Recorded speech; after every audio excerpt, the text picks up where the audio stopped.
is an honor in serving the one you love. There is tashrif. And it is only once that love is gone or weakened that serving that person goes from being an honor to just being a burden. It goes from tashrif to only taklif. Sadly, our worship of God is like this, just a burden. We don't pray to seek refuge from the storm of our lives. If we pray at all, we do it to get it out of the way. Or maybe because our parents won't stop nagging until we do.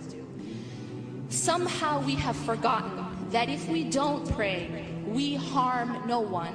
Not Allah, not our mothers, not our fathers. We harm only our own selves. You see, on the Day of Judgment, every man and woman will stand alone in front of Allah. And there is nothing that anyone can do for you except by the permission of Allah. On that day, a mother would be willing to throw away her own child just to save herself. Please understand the reality that we have forsaken because we are so caught up with our phones, our apps, our friends, our parties, our highs. We're so caught up with the cute guys and the pretty girls.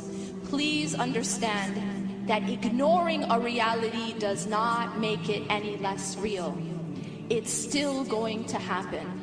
Being unprepared for something doesn't stop it from happening. If you choose, for example, to stay up all night partying, instead of studying for your final exam, it doesn't mean that the final exam won't happen. It still will, and you only end up failing. If we spend this life just partying, pretending that the final isn't coming, it won't stop it from happening. Nothing will stop death. Nothing. Nothing will delay. Nothing will delay the Day of Judgment. Like that final exam, the question is only, are we prepared?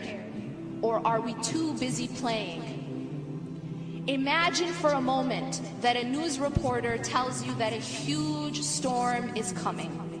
Imagine that you're told that unless you seek shelter, you and your family will be destroyed. What would you do? If we really believed that a storm was coming, we would run to shelter, right?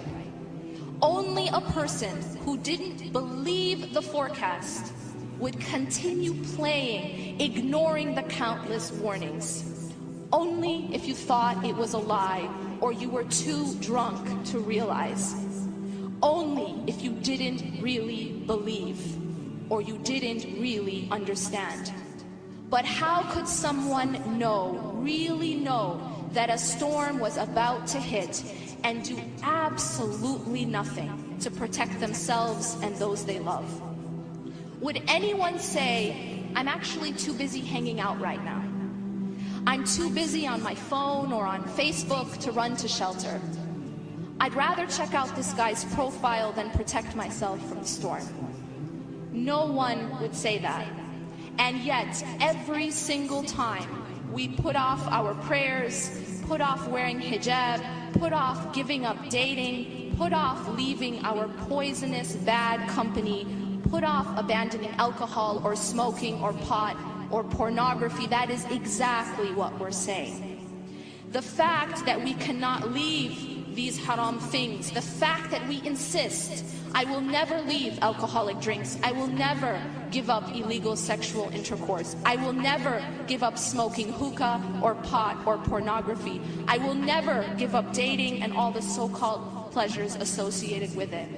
The fact that our worship has become only a burden is a sign that there's a problem internally. إليكم أهدي فرحا في الروح يلبي آمالا أنتم فيها غيم يسقي وجداني. فلكم طال الجهد وكم قاسى قلبي وتعلم حتى فاح الروض ولاح المجد على أوطاني. أعواما مرت عشناها أياما لسنا ننساها واليوم نلبي لنداها بشهادات وتفاني.